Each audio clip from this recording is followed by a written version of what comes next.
চার দাগের প্রথম প্রশ্নটা বলেছে কোনো নির্দিষ্ট মূলধন নির্দিষ্ট চক্রবৃদ্ধি সুদের হারে 6 বছরে দ্বিগুণ হলে 8 গুণ হতে কত বছর সময় লাগবে। তাহলে এখানে আমরা মূলধন ধরে নিচ্ছি পি টাকা বা পি, এবং বার্ষিক চক্রবৃদ্ধি সুদের হার 8%। যেহেতু বলেছে 6 বছরে দ্বিগুণ হবে, তাহলে আসলটা কী হবে, ডবল হয়ে যাবে। তাহলে আমরা লিখতে পারি পি ইন্টু 1+r/100^6 এখান থেকে পি বোথ সাইড থেকে সরে গেলে 1+r/100^6 এটা হয়ে গেল আমাদের কত, 1 নং সমীকরণ। এবার আমরা ধরে নিচ্ছি এখানে যেহেতু বলছে 8 গুণ হতে কত বছর সময় লাগবে, আমরা ধরে নিচ্ছি n বছরে 8 গুণ হবে। তাহলে আমরা লিখতে পারি পি ইন্টু 1+r/100^n=8p, 8 গুণ। তাহলে পি পি সরে গেল, তাহলে থাকলো 1+r/100^n=8। এবার এইটাকে আমরা কী করবো, ভাঙাবো 2^3 করে। এবার দেখো এই 2 এর মানটা আমরা 1 নং সমীকরণে কত পেয়েছিলাম, 1+r/100^6। তাহলে এখানে 2 এর জায়গায় আমরা 1+r/100^6 এর পাওয়ার 3 করে দিলাম। এখন কী হবে, এই পাওয়ার দুটো আমাদের কী হবে, গুণ হয়ে যাবে, 3 6 18। তাহলে দেখো এখানে 1+r/100^n=1+r/100^18 হচ্ছে। তাহলে কী হলো, n এর মান কত দাঁড়ালো, 18। তাহলে nটা তো ধরেছি আমরা 8 গুণ হবে কত বছর পরে, n বছর পরে 8 গুণ হবে। সেক্ষেত্রে আমরা উত্তরটা পেয়ে গেলাম 18 বছর পরে ওই মূলধন কত, 8 গুণ হয়ে যাবে। এবার 2 নম্বর প্রশ্নটাতে কি বলেছে, 2 নম্বর প্রশ্ন বলেছে কোনো একটি ব্যবসায় প্রথম বন্ধু ও দ্বিতীয় বন্ধুর মূলধনের অনুপাত 4:3 এবং দ্বিতীয় ও তৃতীয় বন্ধুর মূলধনের অনুপাত 4:5 হলে বছরের শেষে দ্বিতীয় বন্ধু 18,000 টাকা পেলে প্রথম বন্ধুর লাভ কত হবে। তাহলে এখানে প্রথম বন্ধু দ্বিতীয় বন্ধুর লাভের অনুপাতটা লিখে নিলাম, দ্বিতীয় বন্ধু এবং তৃতীয় বন্ধুর লাভের অনুপাতটা লিখে নিলাম। এবার আমরা কি করব, এখান থেকে প্রথম দ্বিতীয় এবং তৃতীয় বন্ধুর অনুপাতটা আমরা বের করে নেব। তাহলে অনুপাতটা কী হবে, 4 4 16:12:3 5 15। তাহলে প্রথম বন্ধু দ্বিতীয় বন্ধু এবং তৃতীয় বন্ধুর লাভের অনুপাত হলো 16:12:15। এবার কি বলেছে, দ্বিতীয় বন্ধুর লাভ প্রাপ্ত লাভ কত, 18,000 টাকা। তাহলে প্রথম বন্ধুর লাভ তো প্রাপ্ত লাভটা কত হবে, 18 ইন্টু, এখানে আমাদের দেখো আমাদের প্রথম কাকে বের করতে হচ্ছে, প্রথম হচ্ছে 16, প্রথম বন্ধুর অনুপাত, তাহলে 16টাই বের করবো। তাহলে 16/12 হচ্ছে দ্বিতীয় বন্ধুর মূলধনটা, দ্বিতীয় বন্ধুর প্রাপ্ত লাভটা। তাহলে 12টাকে আবার লিখবো আমরা নিচে। তাহলে 12 দিয়ে 18কে কাটলে, 18,000কে কাটলে এখানে হবে 1500, 15 সঙ্গে 16 গুণ করলে হয়ে যাবে 24,000 টাকা। অর্থাৎ প্রথম বন্ধুর প্রাপ্ত লাভ হবে কত, 24,000 টাকা। এবার 3 নম্বরে বলেছে যে সমীকরণের বীজ দুটি 5 ও 5/4 তার সমীকরণ নির্ণয় করো। দেখো সমীকরণটা কী হবে, এখানে বীজ বলে দিয়েছে দুটো। তাহলে আমরা লিখতে পারি সমীকরণের সূত্রটা কী আছে, x² minus alpha plus beta into x plus alpha into beta =0। যদি আলফা আর বিটা হচ্ছে বীজদ্বয়, তাহলে সেই অনুযায়ী আমরা যদি সাজাই এখানে, তাহলে কী হবে, x² minus 5 + 5/4 into x plus 5 × 5/4 = 0। তাহলে এখানে দেখো x² মাইনাস এটাকে লসাগু করলে কত হবে, 25/4x হবে, 25/4 ইন্টু এক্স হবে, প্লাস 5 × 5 = 25/4 হবে। এবার আমরা যদি মানে উভয় পদকে যদি 4 দিয়ে গুণ করি নিচের 4টা সরানোর জন্য, তাহলে দেখি এখানে কী হবে, 4x² মাইনাস 25x প্লাস 25 = 0। এই হয়ে গেল আমাদের সমীকরণটা। এবার 4 নম্বর প্রশ্নে কি বলেছে, 3 + 2√2⁻1 রাশির এবং 3 + 2√2 এর অনুবন্ধকরণীর মধ্যেকার সম্পর্ক নির্ণয় করো। দেখো এখানে 3 + 2√2 - 1 মানে আমরা এটা লিখতে পারি 1/3 + 2√2। এবার এটাকে করণী নিরসন করতে গেলে কী হবে, আমরা উভয় পদকে উপরে এবং নিচে অর্থাৎ লব এবং হরকে 3 - 2√2 দিয়ে গুণ করব। তাহলে উপরেরটা কী থাকবে, 3 - 2√2 থাকবে, এবং নিচেরটা দেখো a + b × a - b আকারে আছে। তাহলে এটা কী হবে, a² - b²। এক্ষেত্রে কী হবে, a বলতে 3 এর স্কোয়ার মাইনাস 2√2 এর স্কোয়ার হয়ে যাবে।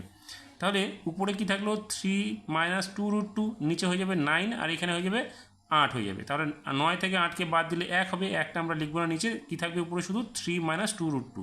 তাহলে এখানে কি হলো, 3 + 2√2 - 1 এর পাওয়ার 3 + 2√2⁻1 এর অনুবন্ধীকরণী কত হলো, 3 - 2√2। এবার আরেকটা যেটা বলেছে 3 + 2√2, তাহলে 3 + 2√2 করণী নিরসন অনুবন্ধকরণী কী হবে, 3 - 2√2 হবে কি না আমরা এটা যাচাই করে নিচ্ছি। দেখো এখানে আমরা দেখো আবার এটাকে আমরা কী পেয়েছি, এখানে 3 + 2√2 × 3 - 2√2 বের করে আমরা যে আগের অংশটা করেছিলাম এখানে 1 পেয়েছিলাম, বা এখানে a + b × a - b আকারে আছে। তাহলে এটা 3² মাইনাস 2√2 এর স্কোয়ার হয়ে যাবে, এখানে হবে 9 - 8। তাহলে বিয়োগ করলে 1 হবে। তাহলে দেখো এখানে এই অংশটা 3+2√2 অনুবন্ধী করণীয় হচ্ছে 3 - 2√2, আর এখানে 3+2√2 এর অনুবন্ধী করণীয় হচ্ছে 3 - 2√2, তাহলে দুটো সমান হয়ে গেল। তাহলে আমরা লিখতে পারি অনুবন্ধী করণীয় দুটির মান হচ্ছে সমান। এবার 5 নম্বর প্রশ্নে কি বলেছে? 5 নম্বর প্রশ্নে বলেছে ও কেন্দ্রীয় বৃত্তটি এ বি ও সি বিন্দুগামী। কোণ এ বি ও = 35 ডিগ্রি, কোণ এ সি ও = 45 ডিগ্রি হলে কোণ বি ও সি এর মান কত? তাহলে এখানে যে ত্রিভুজ, এখানে দেখো একটা ও কেন্দ্রীয় বৃত্ত যার হচ্ছে এ বি সি বিন্দুগামী। তাহলে এখানে প্রশ্নে বলেছে কোণ এ বি ও 35 ডিগ্রি, কোণ এ সি ও 45 ডিগ্রি, আমাদের বের করতে হবে বি ও সি। দেখো এখানে ও কেন্দ্রীয় বৃত্তের বি ও এ ও একই বৃত্তের ব্যাসার্ধ, সেক্ষেত্রে এটা 35 ডিগ্রি হলে এই কোণটা 35 ডিগ্রি হবে। তাহলে 35 আর 35 70 হলো।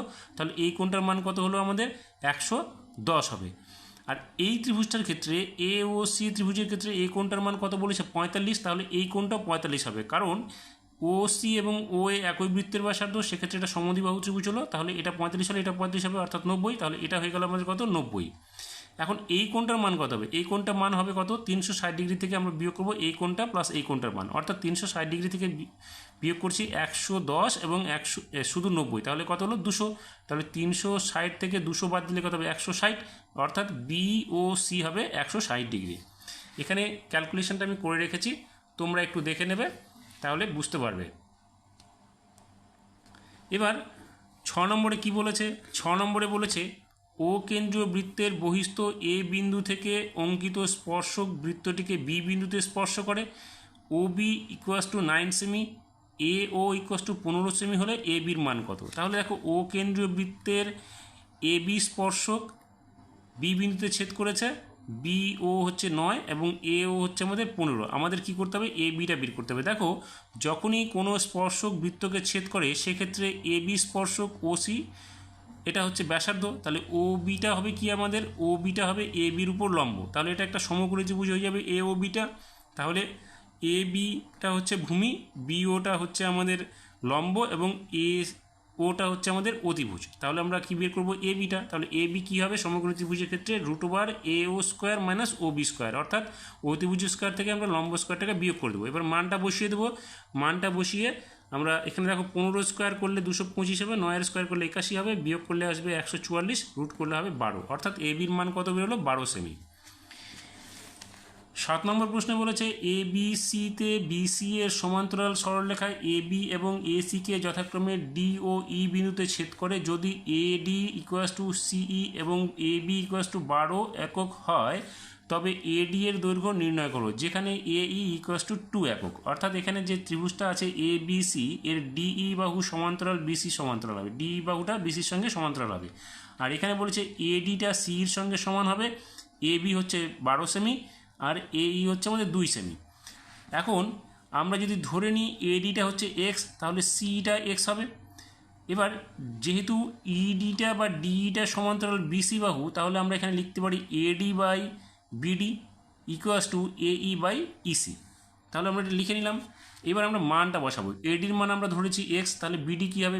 এ বি হচ্ছে 12, তাহলে বিডি কী হবে? 12 - x হয়ে যাবে। এ ইর মান বলেছে 2, ইসির মান আমরা বের করেছি এক্স। তাহলে এবার কোনাকুনি গুণ করলে দেখো x² = কী হবে? 24 - 2x হবে। এখন এই সবগুলোকে আমরা বাঁ দিকে নিয়ে আসবো, =0 করে দেবো। তাহলে এটা চেঞ্জ হয়ে যাবে মাইনাস, এখানে এটা যেটা ছিল এটা এখানে এসে কী হবে? দেখো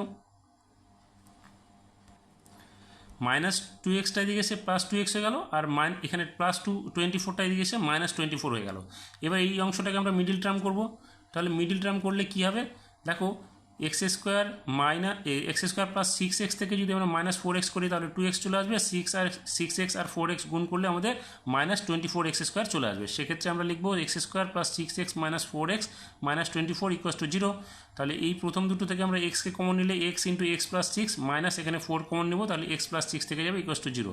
তাহলে আমরা লিখতে পারি এই অংশটুকু থেকে x - 4 × x + 6 = 0, বা যেহেতু এটা দুটো রাশির গুণফল আকারে 0 আছে তাহলে আমরা লিখব x - 4 = 0 বা x = 4। আর এখানে x + 6 = 0, x = কী হবে? -6।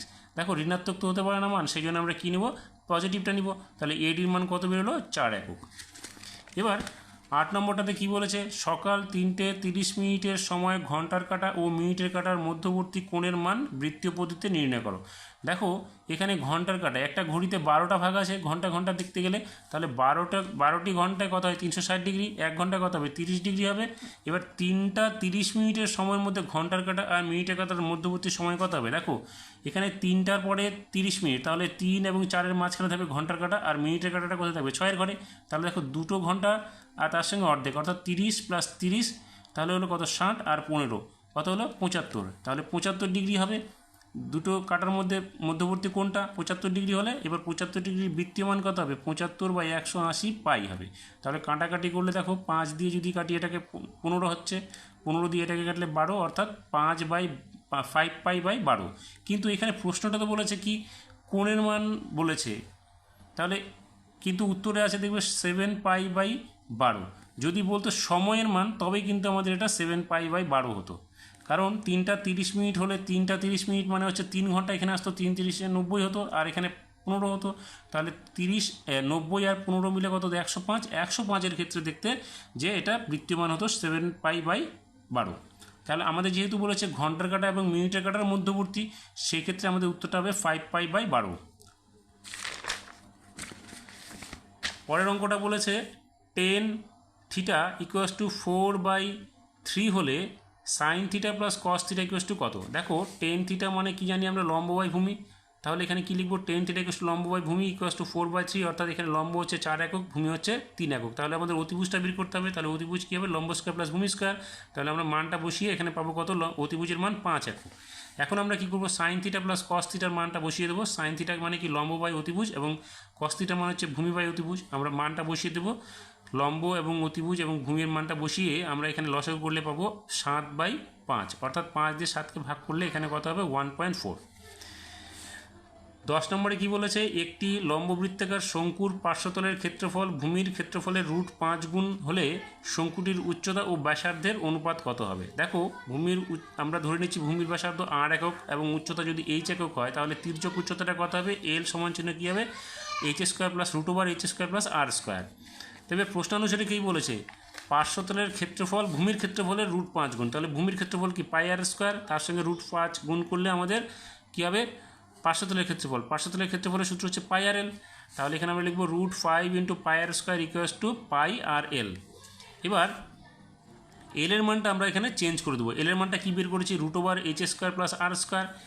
এখন কি হবে দেখো পাই আর বোথ সাইড থেকে সরে গেলে এখানে √5 × r = কী হবে √h² + r²। এখন আমরা বোথ সাইডকে যদি স্কোয়ার করে দিই, তাহলে এইখানকার রুটটা উঠে যাবে, এখানকার রুটটা উঠে যাবে, তাহলে এখানে কী হবে 5r² = h² + r²।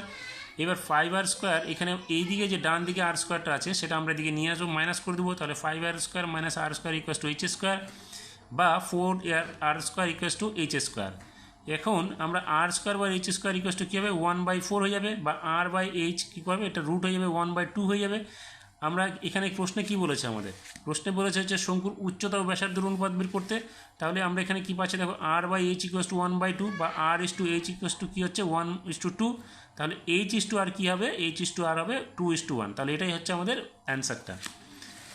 11 নম্বরে কি বলেছে, অর্ধগোলক একটি বাটি তৈরি করতে যদি 173.25 বর্গ সেমি পাত লাগে, তবে ওই বাটির মুখের ব্যাসের দৈর্ঘ্য কত।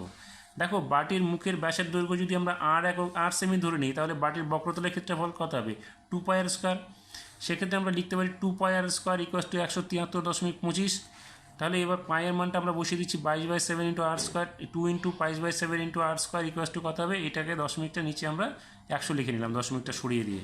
তাহলে r² মানটা কী হবে, r² মানটা হবে এখানে 17 3 25 ইন্টু এই 7টা দিকে চলে আসবে, নিচে হবে 2 × 22 আর 100টা থাকবে নিচে। এবার আমরা এটাকে ক্যালকুলেশন করলে দেখবে r² মান হবে দেখবে এখানে দাঁড়াবে হচ্ছে 11 দিয়ে যদি কাটিয়ে নিচে থাকবে 2, আর এখানে 11 দিয়ে কাটলে হবে 1575 হয়ে যাবে। তাহলে 1575 × 7 নিচে হবে 100 × 2 × 2। এবার r এর মানটা কী হবে এটা √ওভার হয়ে যাবে, তাহলে 1575 × 7/100 × 2 × 2। তাহলে r এর মানটা কী হবে দেখবে r এর মানটা 1575কে ভাগ করলে হবে 5 × 5 × 7 × 3 × 3 × 7, আর নিচে যেটা ছিল 100কে ভাঙালে 10 × 10 হবে, আর 2 × 2 ছিলই। তাহলে আমরা r এর মান কত পাবো, এখান থেকে একটা 5, এখান থেকে দুটো 7 আছে, একটা 7 পাবো, আর দুটো 3 থেকে একটা 3 পাবো। নিচে আর এর মানটা কী বেরোবে, নিচেরটা হবে একটা 10 এবং দুটো 2, দুটো 2 থেকে একটা 2 আসবে। তাহলে কি দাঁড়ালো, ব্যাসার্ধটির এটা হচ্ছে আর, অর্থাৎ ব্যাসার্ধ হলো। তাহলে মুখের ব্যাস কী হবে 2r। তাহলে যে মানটা বেরোলো সেটাকে আমরা 2 দিয়ে গুণ করবো, এখানে 2 দিয়ে 2 গুণ দিয়ে কেটে দিলাম। তাহলে দেখো এখানে 3 5 15, 15কে 7 দিয়ে গুণ করলে 105, 105কে 10 দিয়ে ভাগ করলে 10.5 সেমি হয়ে গেল, অর্থাৎ ব্যাস হলো 10.5 সেমি। পরেরটাতে কী বলেছে, 17, 12, 9, 8, 30, x+4, 33, 34, 39, x+2, যেখানে 15 x <25 তথ্যের মধ্যমা হচ্ছে 24 হলে x এর মান নির্ণয় করতে বলছে। আমরা এই যে রাশি তথ্যগুলো দেওয়া আছে এগুলোকে যদি আমরা ঊর্ধ্বক্রমে সাজাই তাহলে এরকম হবে 8, 9, 12, 17, x+2, x+4, 30, 31, 34, 39। তাহলে এবার সংখ্যাগুলো যদি আমরা দুই দিক থেকে চারটে চারটে করে সংখ্যা বাদ দিয়ে দিই তাহলে মাঝের সংখ্যাটা কী থাকবে x+2, x+4। তাহলে গড় এখানে মধ্যমাটা কী হবে x+2 প্লাস x+4/2 = 24, যেহেতু বলে দিচ্ছে মধ্যমা 24। তাহলে এখানে দেখো x আর x হচ্ছে 2x, এখানে 2 + 4 করলে 6, অর্থাৎ 2x + 6/2 = 24, বা x+3, অর্থাৎ উভয় পদকে আমরা 2 দিয়ে ভাগ করলে x+3 = 24, বা x এর মান কী হবে 24 থেকে 3 মাইনাস করলে 21 হবে। তাহলে মধ্যমা আমরা কত পেলাম, এখানে মধ্যমা 24 হলে x এর মান আমরা পাচ্ছি কত 21।